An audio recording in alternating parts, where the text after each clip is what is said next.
Hey, guess what? I changed my microphone from part 1 to part 2, which made me screwed up. All right, hey, good evening and welcome to the Paul Report. I am your not-so-clever host, Paul Kravitz, and this is the show that has been rated the least prepared show in the world. And I had a lot of competition. So I beat them all. So I hope I hope you're all doing well this evening. Coming up later on, I do have a guest. His name is Andre Provencher, and he has been elevated to the Paul Report movie expert. He may not like the title, but I think it sounds pretty cool. So he will be joining us a little later in the program. And let's see. Let me get my little thing here. Let's get this out of the way. All right, so we are going to be talking about global thermonuclear chain reaction osmosis cataracts. I'm sorry. I mean, we're going to be talking about movies, not just movies, but it's the eve of October. In October is pumpkin spice latte month. No, it's actually the month of Halloween. And I have friends who live in Salem, and they are cursing the calendar at this point because their fair city is going to turn into a raving lunatic. Even in the time that we're living in, it's still going to be a bunch of raving lunatics for the next month. So we'll be talking about movies, and we're going to talk about scary movies. We're going to talk about movies, the horror movies of the 70s, which were my kind of formative years. So when we talk about the 70s, you know, we're talking about me starting at age 4 and all the way up to 14. So, you know, this is me sneaking into theaters, going to see R-rated movies. This is me watching stuff on cable when cable was, you know, 5-6 channels and Star Channel. So we're gonna be checking in on that, and we'll be having a lot of fun with that too, because I love when Andre's on the show. We have a great time talking about movies, and I love talking about movies. I was actually talking to my good friend Mark Scalia this evening. He's off doing a show somewhere, and I was reminiscing about the time that I used to not have to work on Fridays, and he and I used to get together and go to the movies.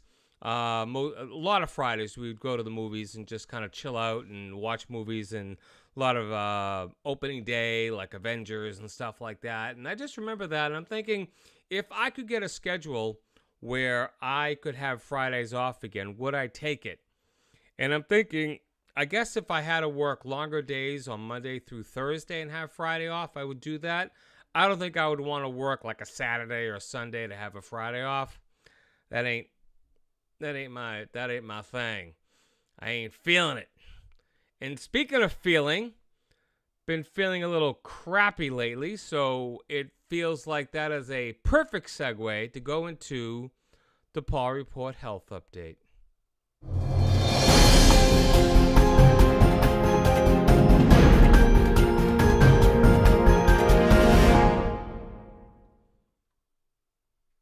All right, so here we are with the health update. So it's not going to be a very long one tonight, just because, while I feel like crap, there's not a lot of crap to talk about. Number one, allergies, something to that effect. It could be allergies. It could be just a cold. It could be, it's not COVID. I know that because I can still taste, and I don't have, like, out of the ordinary body aches and stuff like that. So I think it's just either allergies or a cold, but I wake up congested. My mouth is all dry because I've been breathing through my mouth all night. I got a fist in my face from my wife, who just really can't stand it when I'm all congested, and I keep her up, and I feel so bad. But then again, I am the one putting my elbow in her ear.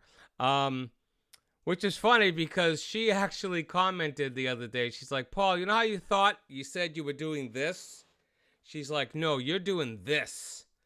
I'm putting my fist up to my ear and just giving a jab. So I feel bad, and I'm trying to work on that, and we'll see what happens. Latest on my eyes is I had a shot last week. I mentioned that. Can't really tell if it's getting any better. I'm seeing more and more things run across the room. And we had a mouse problem here. I think a lot of people have been having it with, being late summer or whatever, early fall.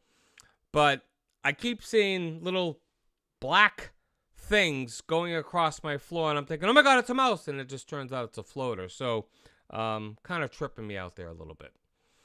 And the last thing is I think that I'm going to need physical therapy on my shoulder and possibly my legs. Now, the reason why I mention this is because I wanted to ask my audience, my beautiful, beautiful, cozy audience, what you felt about physical therapy. Are you into it? Are you not into it? Do you think it is worthless? I like to know your thoughts on physical therapy. So if you could just put it into the chat, that would be a great thing, and we can discuss it a little bit. But we will discuss it outside the realm of the health update because, quite frankly, it's over.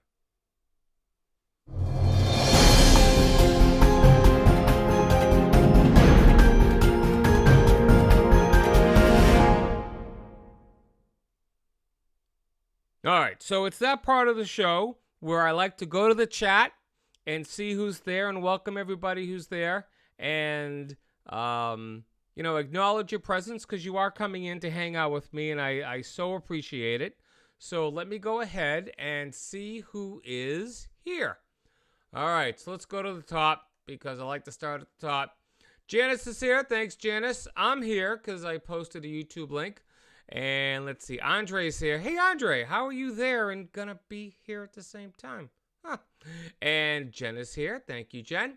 And let's see, my mother's here. Hello, Ma. Nice to see you here. Stan's here. Hello, Stan. Welcome, welcome, welcome. And and Michelle's here. Hello, my friend. How are you? Thank you so much for joining. So as far as PT goes, I did see that Stan is using voice to text because he said PT is great, but the system read it as please is great. And please is great. Just asking for something is not very nice unless you say please in front of it, right? Right? I've had a good physical therapist, but it just costs so damn much. Like if you don't reach your deductible before you go to physical therapy, I think they just rake you over the coals because I went to physical therapy and I went there for a couple weeks, and in the first month I got a bill for like $300 or $200 or something. And I'm thinking, I'm giving you a copay. Why isn't my insurance covering this? And it was a big shock to me because, quite frankly, I wasn't making a lot of money at that time. Not making a lot of money now, but I was making far less back then. And it just seemed sort of uneven where I go in and they know it needs to be done. Every time they touched me, it was like another $15, $20, $25. So, it was like he flexes my arm and moves this. That was like $50 right there. So for me, I'm not doing the I'm not doing the physical therapy. Chris, welcome, and I am busy. And because you're here, I am going to, let's see. How's this? This is one of the shots that Chris had taken when he was out on a hike in one of the damn mountains up in the in New Hampshire's somewhere mountains. I'm not sure. I think this one might have been, let me see. I can tell you in a second. It'll show me. This is, oh crikey, I don't know. It doesn't tell me. It doesn't have a name on it. But he took this shot, and let me move out of the way so you can see it. Move my mic. There's more to it, but I know I gotta zoom out, but if you zoom out, you'll see the wizard behind the camera. All right, let me see if I can zoom out a little bit here. Hold on. Let's see. How's that? Okay.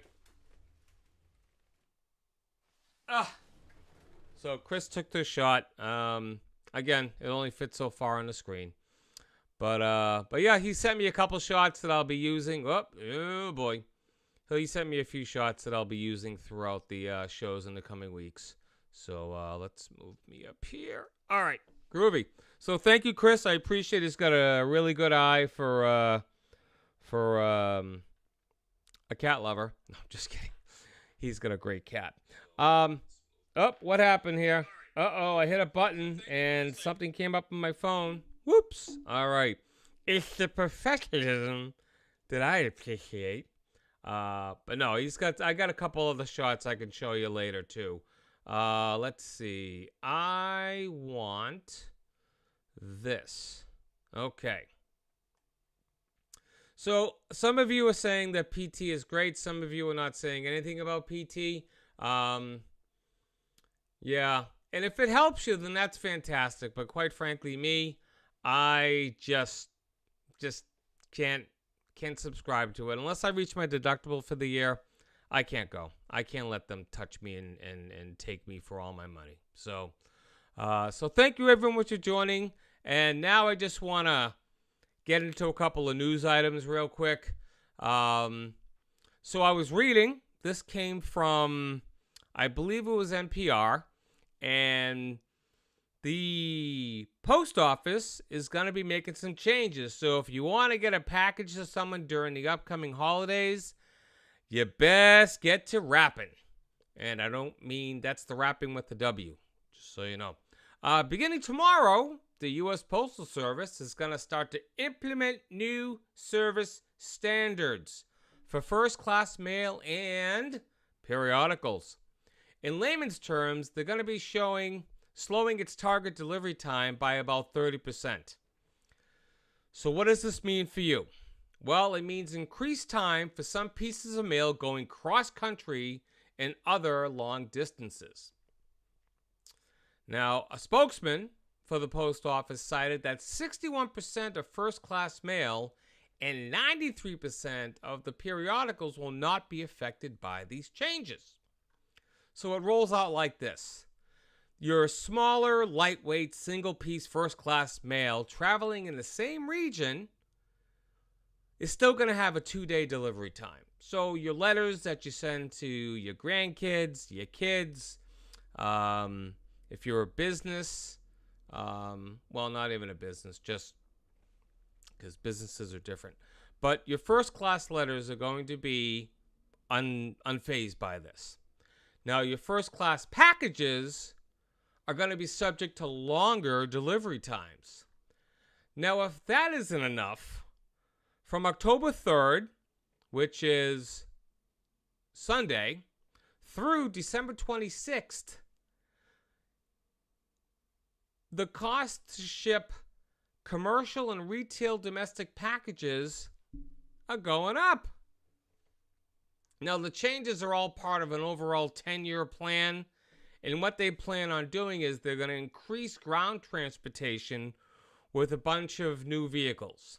They're going to implement new technology, new equipment, and hopefully it'll get to be a little bit more of an efficient type service. Because in case you didn't know, a couple facts about the post office. They reported a loss of $3 billion. That's $3 billion for the quarter ending June 30th, compared to the $2.2 billion in the same period last year. So they are losing money incredibly. Okay. Now, the standard for first-class mail, the delivery, I should say, was met 83.6% of the time throughout the quarter ending June 30th, which was down from 88.9%. So that's like a 5% drop, almost a 5% drop during the same period in 2020. So the post office is going to be making little changes. So if you're going to mail something, take that into consideration if you're going to mail a package. Of course, most of us are just going to go to Amazon and send it off to someone. So keep it in mind that it could take a little bit of time. Alrighty? Okay.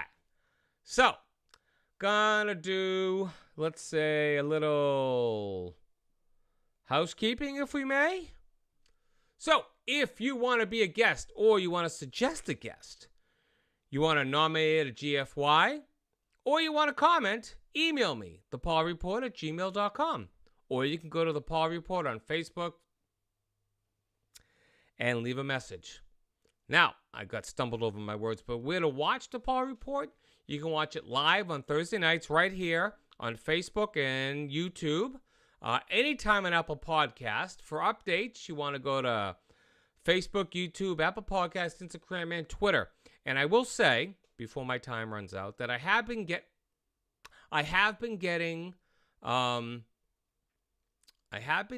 what's the word I'm trying to think of? My shows edited and uploaded within a couple days.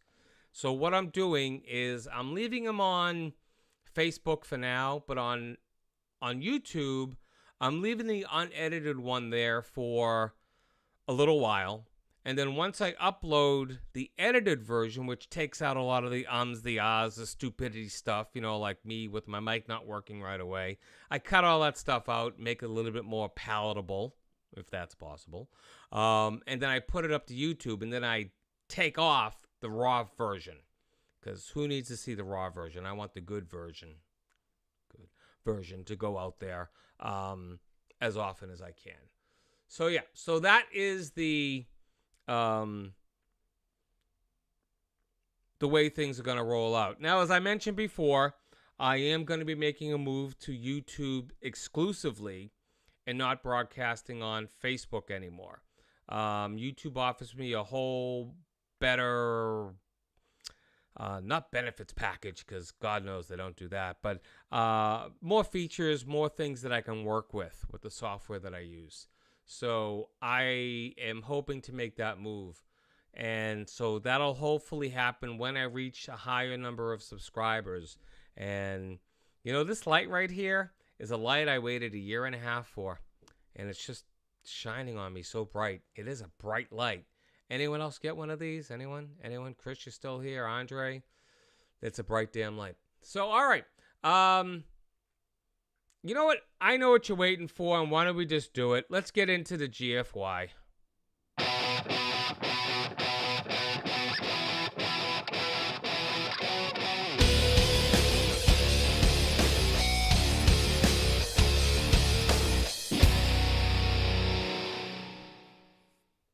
Alrighty. So I got my boys behind me here for the GFY because I thought it was pretty appropriate.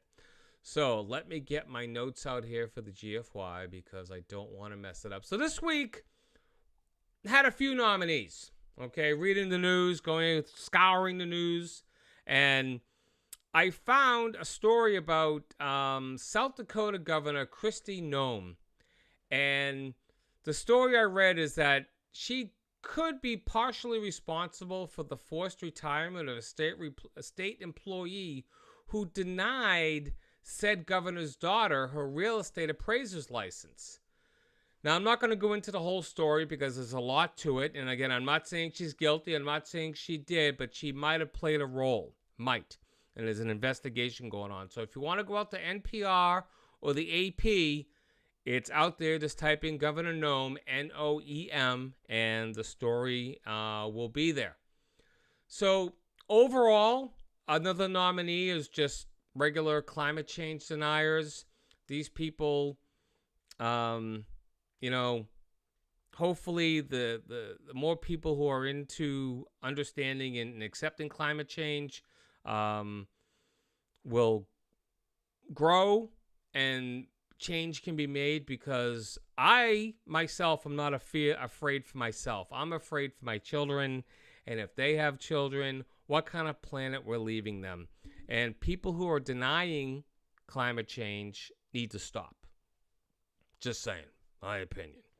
So, however, this week's winner is yet another group of nameless bastards.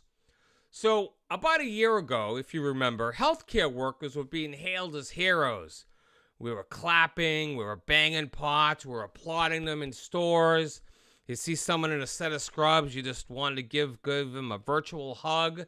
They were the Iron Man, the Hulk, Captain Marvel of the world, the real heroes. It's a different story now. A year later, doctors and nurses are dealing with hostility, threats, and violence from patients angry over safety rules designed to keep the scourge from spreading. Now, a hospital in Missouri has gone so far as to give their nurses and doctors panic buttons. Really?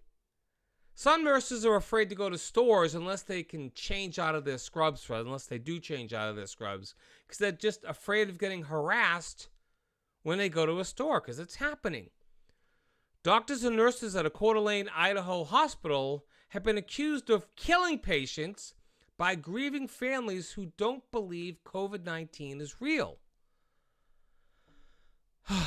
Others have been subjected to hurtful rumors spread by people who are angry about the pandemic. I'm angry about the pandemic. I'm angry. I feel like I lost a year of my life. I feel like my kids have suffered a year of their life. Everyone has suffered a year of their life because of this thing.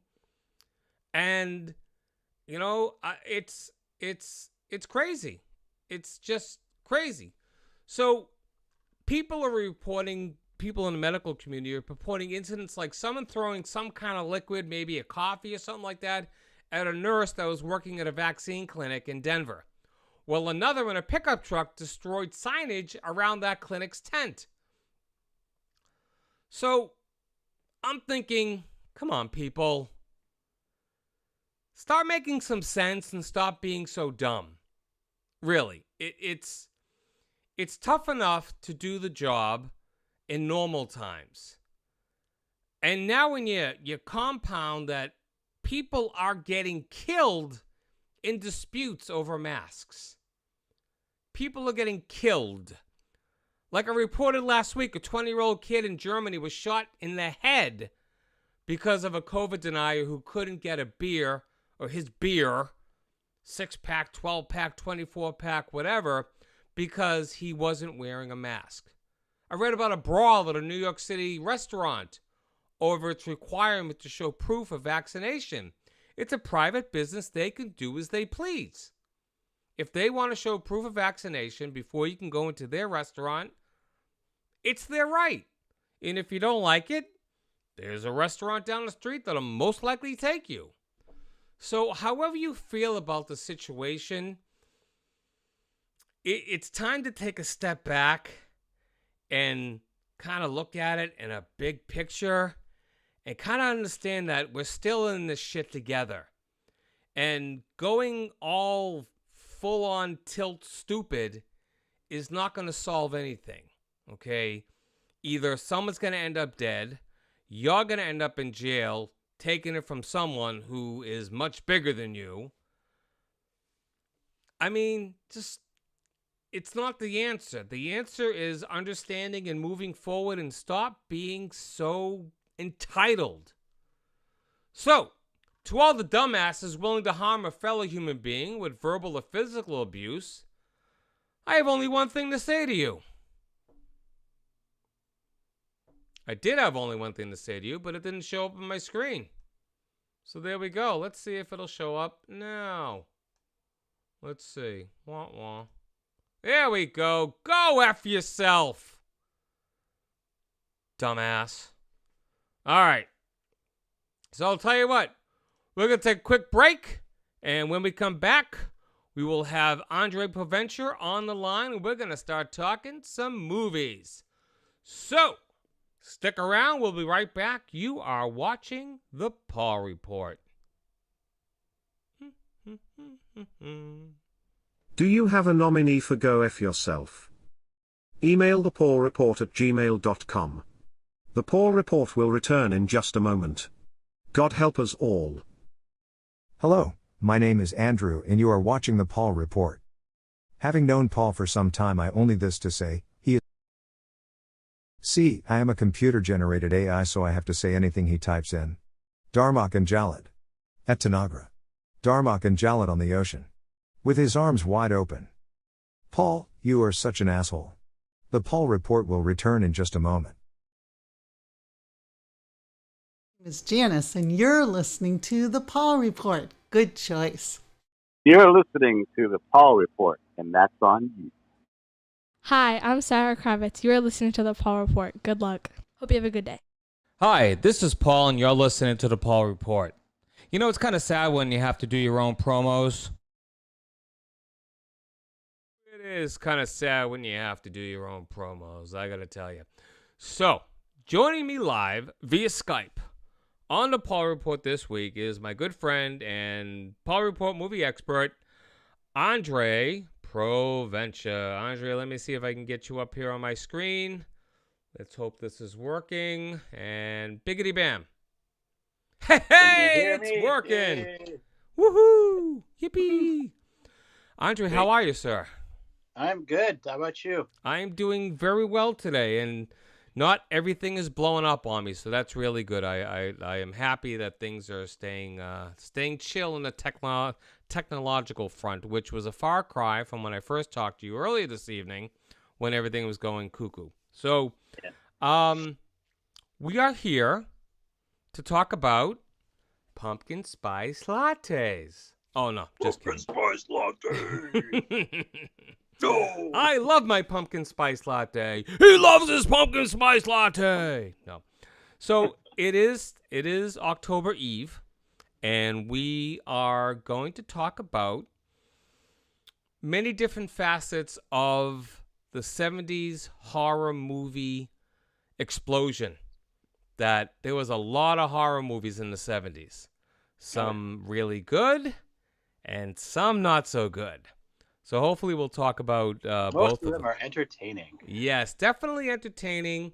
So I want to start off with just an overall arcing question of, in your opinion, do you think early 70s, mid 70s, or late 70s had the better horror movies? Just in general, in your opinion, what would you say?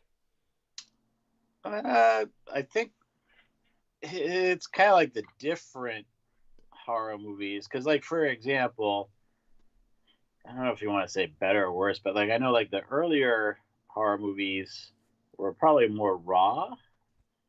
Like, for example, The Exorcist was 73. That's a pretty raw movie. That's pretty raw.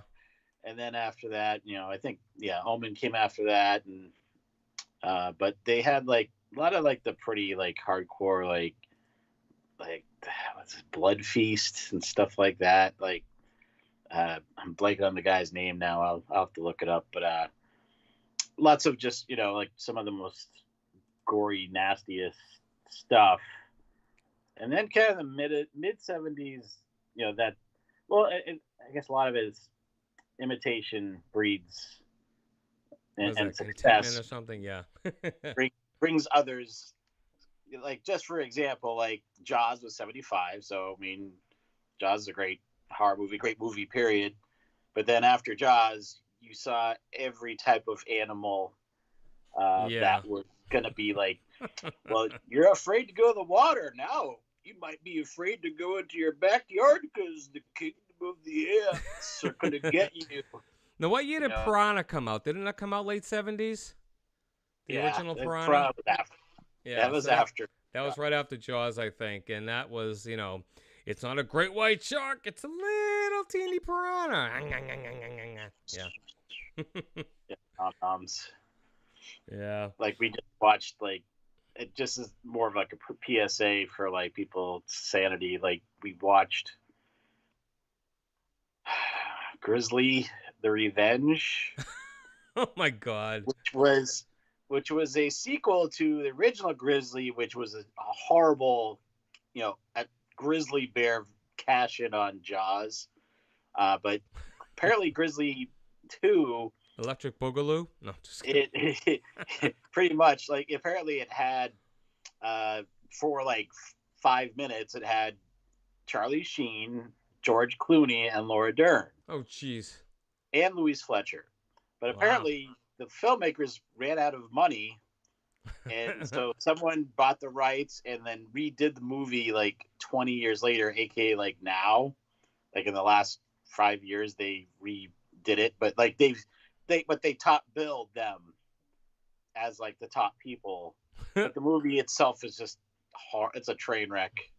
Like it made me laugh, but I mean, just from like the standpoint of like knowing how to make movies, like I'm like, that's not how to make a movie. That's a bad shot. That's really bad. This is, just from that standpoint. Yeah, I find myself doing that too on occasion, where I'll be watching a movie. I'm like, oh, that's a horrible shot, and I'll just like, I'll say it to myself because I don't want to annoy the people around me. In my head, I'm going, oh, that's horrible.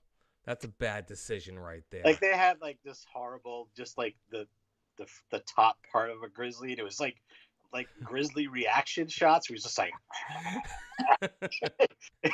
it's so bad, so terrible. Now, Stan in my chat just wrote Attack of the Killer Tomatoes, the classic Attack of the Killer. I loved that movie.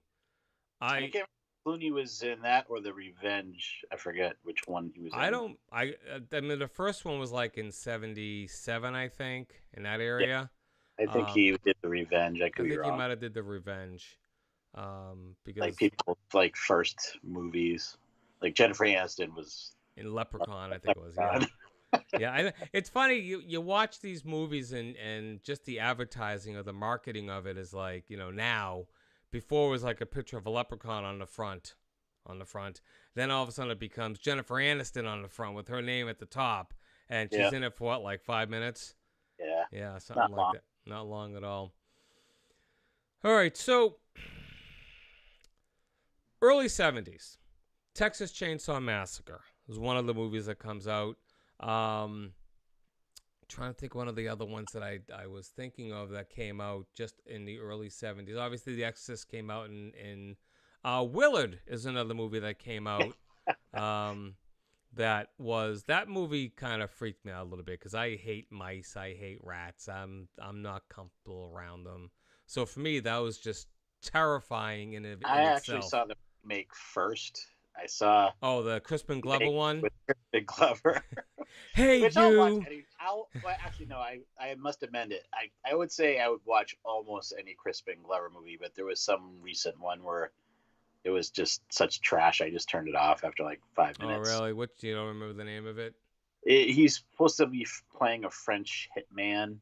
It was awful. Wow. Like Crispin Glover trying to, doing like a really bad French accent. I mean, I couldn't take it. It was too much. It was just really poorly filmed. Might have been poorly acted too. Sure. So all right. So one of the other movies that I didn't even know existed, be honest with you, that I read up about was The House of Dark Shadows. So it was a movie after the series had ended. And I guess it did very well because they had a bigger budget and they could do more with it. And I guess it was a little scary and it did really well. So it's something I just found out about it maybe yesterday or the day before when I was looking at stuff. But I definitely want to find this movie if possible. It came out in 1970. So I know that the show Dark Shadows, I think, is on HBO Max, I think. Or Prime or something like that, which I remember seeing that somehow when I was a kid, like in reruns or something. So it was on PBS, I remember. It's like kind of like Doctor Who. Downton Abbey. Downton Abbey with vampires. I've somehow managed to avoid all of Downton Abbey. Somehow. Oh my goodness. So what are some of your faves from the early part? Well, you're a little bit older than me. I'm just a young 48-year-old young buck. But I remember Channel 38 always used to play, was it WSBK? WSBK, TV. I remember they used to play like the creature feature and stuff, but that was 56. 56 did creature double feature. Right. But I remember it was Channel 38 though. There was this movie, and I I've watched it periodically throughout my life, and it still freaks me out. It's just really weird. What's It's the name called of it? Let's Scare Jessica to Death. Oh yeah, yeah. I think I've seen That's that a one. freaky movie, like especially for like someone from New England, because it's like I think they even say it's supposed to be in New Hampshire or something like that, but it's definitely like it's filmed in Connecticut. It's just that New England, weird, creepy New England vibe. Yeah, they rated that somewhere like in the top 50 horror movies of the 70s. Yeah, it was in the top 50 for sure. Because I remember One of those movies when I talk to people, though, usually a lot of people are like, I don't know what you're talking about. I've never seen it. But yeah, no, I remember seeing it years ago. I think it was on Channel 38, and yeah, that was. Again, we're watching these movies, and you're younger than me by what? Is that 7 years, 8 years, 7 years, and I watched a lot of these movies when I was like 8, 9, 10, and I watched The Omen, when it was on like cable. Well, not cable, it was like Star Channel, which is like HBO or the movie channel. And I watched The Omen for the first time on that, and I got to tell you, when Doctor Who got speared and the other dude lost his head, I mean, for me, those effects were pretty damn good for 1976. Oh yeah. I mean, that was pretty amazing. The head rolling over the piece of glass. That was, granted, there wasn't any blood, but nonetheless, maybe it was just a clean slice and it cauterized as it went by. Right. But yeah, so that, and I remember, what was the other one that came? Oh, The Exorcist, obviously, that came out early. That was 73. But that's another movie that I saw, I think, the first time when I was like a sophomore. So I was like 14, 15 years old. And that just sleepless nights afterwards, Yeah. And as a side note, there aren't any films these days that are being made that scare me at all. And it's not because of my age, because, we can still be scared at this age, but there's just no true. I'll tell you what movie did scare me. It's the very ending of Blair Witch. The last scene in Blair Witch when they walk in, they see the kid in the corner, and he's kind of like, and then they look over, and then the thing goes blank. That freaked me out. Not scared, it freaked me out. It was kind of a freaky imagery to me. And the only other movie that I can say probably reached that level, or maybe even surpassed it, was The Prince of Darkness, John Carpenter's The Prince of Darkness. Because that movie had a creepy vibe. And John Carpenter is great at that. He's fantastic at the creepy vibe. But he, at the end, you obviously have seen it. Oh yeah. When the transmission is coming through and it's her, I'm like, ah! It really just, I had chills. So, so I have a question that's being asked by Stan. He says, what level of realism does it take to be scary? What would you say to that? Well, like talking about like just look at my list, like some of them, it looks like you're watching a snuff film, like Last House on the Left. Like I'm like, am I? Like I mean, most of these, like obviously I didn't really watch most of them actually in the 70s. Otherwise, I would have been like 7 years old watching like The Exorcist and like just killing myself, but no, like but I remember like most of them, there was this place in Manchester called Mike's Video, and they had this huge selection of movies, like a lot of like just cheesy horror movies, but I remember like I rented Last House on the Left and I Spit on Your Grave. Oh god, like I Spit on Your Grave like was... back to back, and I was like like those movies are like really disturbing. Because it's just filmed like straight up, like you're like almost like a documentary, like like now she's walking in the woods, oh these boys are saying things to her, it's like what's going on? I'm and looking... and it wasn't like good guys or bad guys, it was just like it's just like you're watching, like, all right, I'm watching this. Now I'm watching parents take vengeance on said like weirdos. It's not.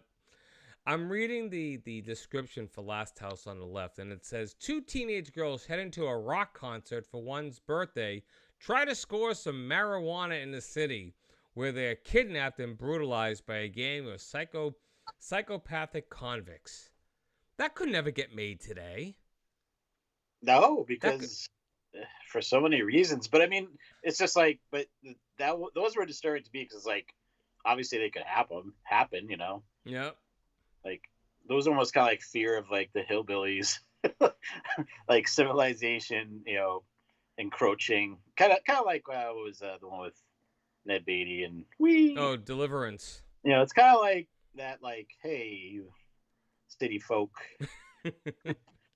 Squeal, Bubba, squeal. Only that one was just like, they were just so brutal. Yeah, those were like just, yeah. I was like messed up after watching those for a little bit, and I'm a guy. I can't even imagine, like, you know, I can't. Most kids today, I don't think they could watch it, honestly. No. Especially younger millennial people, I don't think you could watch that movie without being triggered and like turning it off. Yeah. I mean, you're probably right. I'm sure there are some that can handle it, but maybe a larger amount of them are just like... I mean, I was just starting to watch Carrie the other day, and I just forgot, like, wow, we're going right into a bathroom period scene within, like, 2 minutes of the, you know, and and Hillary couldn't stomach that. She's like, I don't want to watch... No, we're not watching this. I'm like, okay. All right. Like, you know about this movie, right? It's a masterpiece. She's like, oh, nope. You know, there's lots of things that trigger people now, I think. Yeah. Another movie I remember as a kid watching was Cronenberg's Rabid. Did you ever see Rabid? Yeah. There's like, he's a messed up dude. Yeah, he is. He definitely is. I mean, but that movie... I mean, again, that's one of those Star Channel movies that we watched. And again, I couldn't watch it with my parents around because they'd be like, you're not watching that. And I would say, no, Mom, I'm watching it. And that's how she sounded. You're not watching that. She had a very low voice. But I would like sneak downstairs in the middle of the night when I knew it was going to be on. I'd watch it, which was dumb on my part because I'm watching it at night alone in the living room where it's dark and you can, right outside is like the world, and a car comes by. I'm like, you know, but that movie really tripped me out because I mean, you know what it is? I'll tell you what it is with that movie. I cannot stand underarms. They skeeve me. So the fact that the thing that was horrifying people was in the underarm was like an extra level of like, disgustingness. Actually, that's probably where it came from. My dislike of underarms probably came from Rabid. So another movie I remember from Channel 38 was, and I just bought it recently because it was like really cheap. Horror Express. Have you ever seen that? Don't remember that one. So it's basically like a, you know, I'll say early 1900s, late 1800s Trans-Siberian Railroad. It's got Peter Cushing. It's got, actually it has both. It has Peter Cushing and what's his face? Sauron. Not Sauron. Christopher. Christopher Lee. It's got Telly Savalas as a Cossack. Nice. But it's just basically the whole thing is just Christopher Lee is supposed to be the scientist who discovers this thing on the ice. It's dead. We're just going to bring it on to the train and take it to my laboratory. But then, you know, then hijinks ensue and people start having their eyes bleed and die mysteriously. Oh, jeez. And it just freaked me out. I was like a little kid. I was like, I watched it again. I'm like, yeah, like it's not as bad. Didn't hold up as well in the scare. Yeah. But it was still like, you know, it's like a good, what's that creature, you know?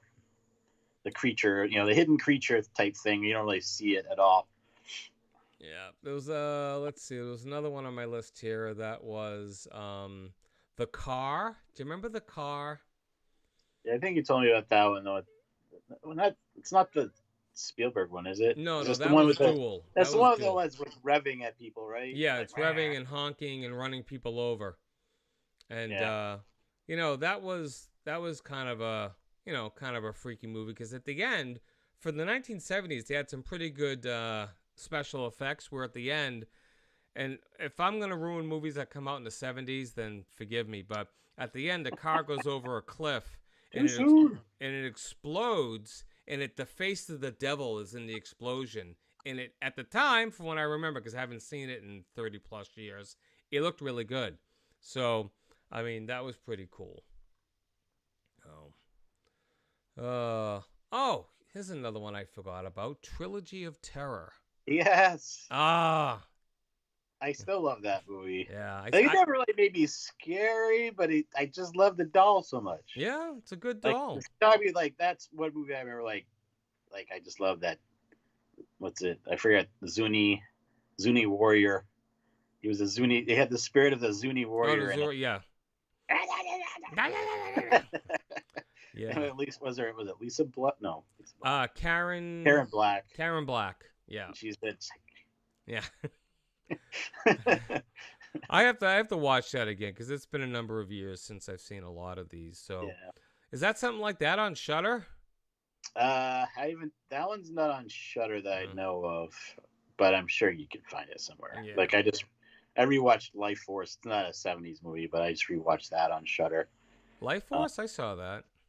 That was like early 80s. Early 80s, yeah. Is that the one with the eye and the It's like Patrick, Steve Railsback is this astronaut. They bring the space vampires back. Oh, right. Yeah, I remember that. I think it was like the marketing was like an eye or a planet, and it's Life Force was. I think that's the one I'm thinking of. Yeah, it was just basically this almost fully naked vampire chick.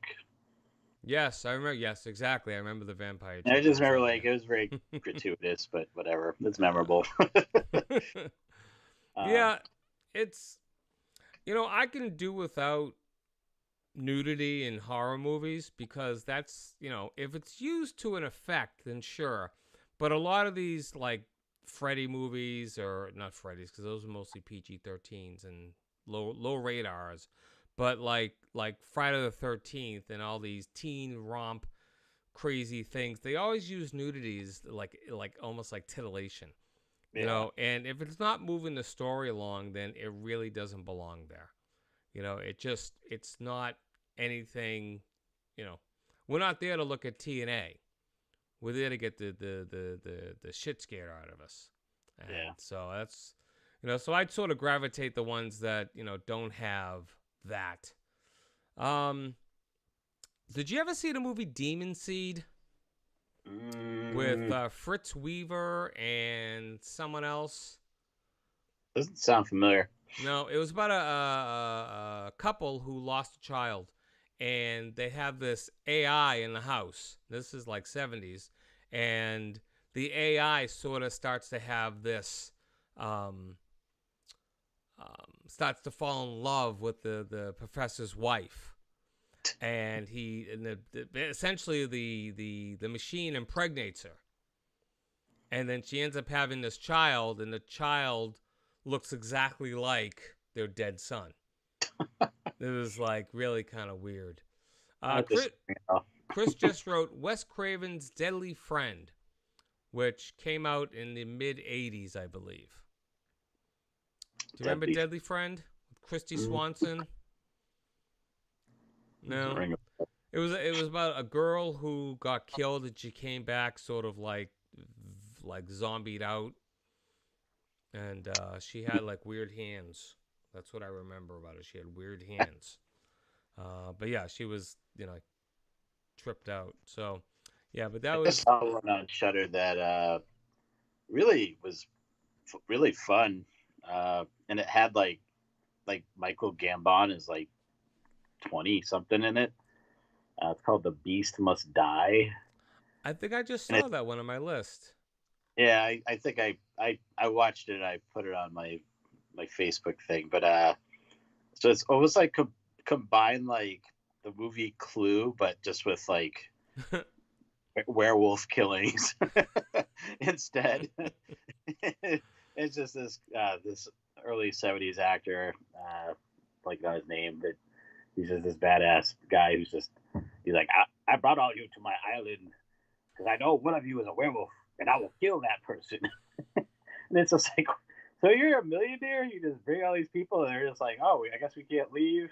And it's like, yeah, it's just one of those movies you just have to enjoy. It's just fun. It's like all of them die. It's like, aha, I got him. Yeah, not everybody. Yeah, there's a good amount of body count. There you go. Let's talk Alien. How does that stack up against that movie? I just remember having a dream about it. Like I had like an alien dream where I was just walking down this dark alley, not even an alley, just like this dark corridor, and then it's probably more from like the Aliens movie, but like those like spinning yellow lights started coming. Oh yeah, okay. Like you're like, and I was like, ah, yeah, that just freaks me out. It's just the alien. It's funny. I saw Aliens before I saw Alien. I don't know how that happened, but I saw it first, and I was kind of bummed out that it went in that way. But it's like I went back and saw the original. I'm like, wow, that was good. It was just as good as the second one, and it's just different. I did it, yeah. I did it in reverse, but it's a rarity where the second one equals or exceeds the first one. I feel like the first one is more of a horror movie, where the second one's more of just like a suspense action movie. Yeah, I can see like, that. Yeah, but the first one, that's just just nutty. Just the whole thing with my son every once in a while will stop and just go belly buster, and they'll go. I'm like, Joel, please stop doing that.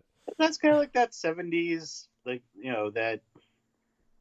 They call it the French way, like the cinema verite, like like it's just very realistic, and like when they're having the scene, just they're all eating, and they're just like, and like, and it's just like, oh, I don't feel so good, and they did a great the good send off of that, and Spaceballs. Oh no, not again. Hello, my baby. Hello, my darling. Hello, my ragtime doll. Yeah. I can't believe the time. It's already like almost 5 of 10, which is crazy. That is nutty. That is beyond. So what I will ask is if you have anything prepared as far as like your, something to take away from all of this, like, what type of dinner is the Omen, what goes with the Omen, really? Meat and potatoes. Of horror. As far as the Exorcist, maybe pea soup, maybe? No. Yeah. I still like pea soup to this day, so that didn't deter me. Like I Spit on Your Grave is that's like chopped liver. I'm not into chopped liver. I would eat it. I don't like to eat it. I might eat it once. Yeah, that's all you need to have it, really. Yeah. Eat it once. Yeah, for me it's like what we call in the Heeb Luxenkugel. It's just god awful concoction which I was forced to eat. I had to sit at the table and finish a piece of it when I was younger, and I swore I would never eat it again, and I haven't. It's just god awful. So the dog ate a lot of it that day, but and she's dead now, so you can tell what it did to her. No, because that was. I think people should watch more 70s horrors, though. Which one? 70s horror. I think people should just watch more. I think that there's enough out there on most cable stations, HBO Max or Prime, Hulu. There's enough 70s horror out there that you could probably get yourself a nice weekend worth of horror stories and be entertained. If you want to look for any recommendations, feel free to email me at thepaulreport@gmail.com. And I'd be happy to throw a couple of suggestions your way. If you want to, come back next week, we can follow up this conversation with anything that you might have watched in the last week, being that it is October And it is prime time for scary movies. It's Scary Movie Month at the Paul Report. And all of a sudden, I became Marky Wahlberg. Hey, it's Scary Movie Month. How you doing? Yeah, I was in a scary movie. Did you see The Happening? I was in that movie. No one saw that movie. You're lying to me. No. The Happening. That'll never reach anyone's top 10 list unless it's bad. The true horror is that Marky Mark is supposed to be a math teacher. Yeah. Side note, I did watch Old. I did watch Old last week. Oh, how did you like? I haven't watched it. I thought it was pretty good. I thought it was pretty good. It wasn't great, but it definitely had its moments. The effects were pretty cool. And the story was actually kind of okay. You know, it wasn't horrible like The Happening. You know, it was kind of like, I think he learned his lesson from The Happening, where it was unexplained why all that was happening, The Happening. But in this movie, they kind of like gave you an inkling as to why all this was going on and what it was for and, you know, all this stuff. So it made sense, which was nice for an M. Night Shyamalan Ding Dong movie. So, but yeah, but all right. So again, anyone looking for some movie recommendations, reach out to me.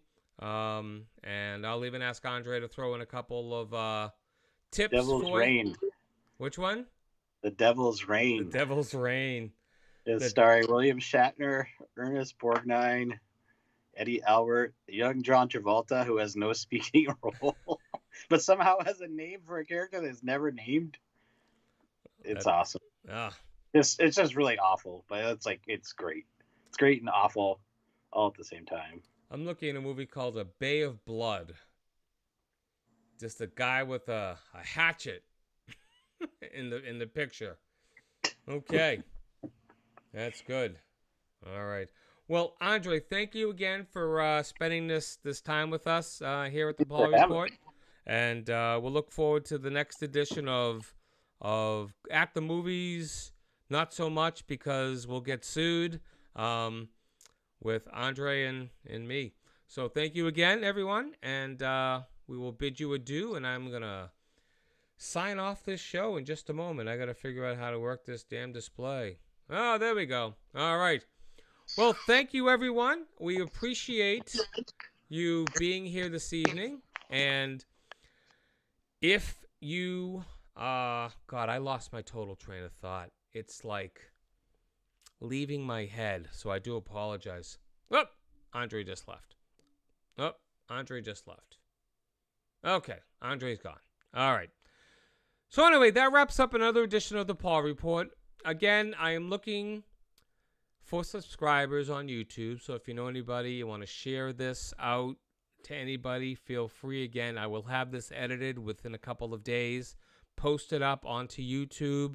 You can find my YouTube channel right about, let's see, here. Yep, oh boy. There's my YouTube channel. The Paul, a space in after Paul, and then report. Someone else has the Paul Report without a space, so I needed to put the space in there, and that's how you will find my my site. And you can also just type in my name, and that should find it. You can type in my email address. That should find it as well. So you have a lot of ways of finding me. I want to thank all my guests. I am trying to get better at responding to people inside the chat as they're saying stuff and typing in stuff. And it's tough when you're a one-man show and you're trying to carry on a conversation with everybody and trying to type to somebody. So if you are willing to understand that, I don't know why that's coming over like that. That's weird. But if you are able to forgive me and allow me to mention you in chat and acknowledge you, if that is good for you, then that's good for me. If not, I will try harder to respond to you in the chat. All right. Well, thank you, everyone. This has been the Paul Report Halloween edition, I guess I'd say. Thank you. Come back again next week, and we'll have a show for you. I'm not sure what's going to be on it just yet, but we're working on it. And hope you like my backgrounds. Let me just quickly go here. Let's take a look at another one. Let's see. How about this one? This one is Lincoln and Lafayette. So let me just get this out of the way. Dun, dun, dun, dun, dun. I'm flying. So again, thank you, Chris LaFlamme, for sending me all these pictures, and much appreciated. I don't know what this one is, but I'm going to put it in there. Okay, this is my virtual set. All right. Thank you again. Have a good night, and be good to each other, and spread the joy. As Stan would say, and as a lot of people say, but I've heard Stan say it more often than anybody, be the blessing. All right. Have a good night, everyone. Goodbye.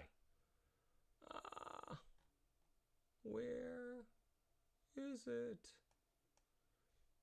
Hi. I'm waiting to find my exit strategy here. Here we are. See you later. Bye.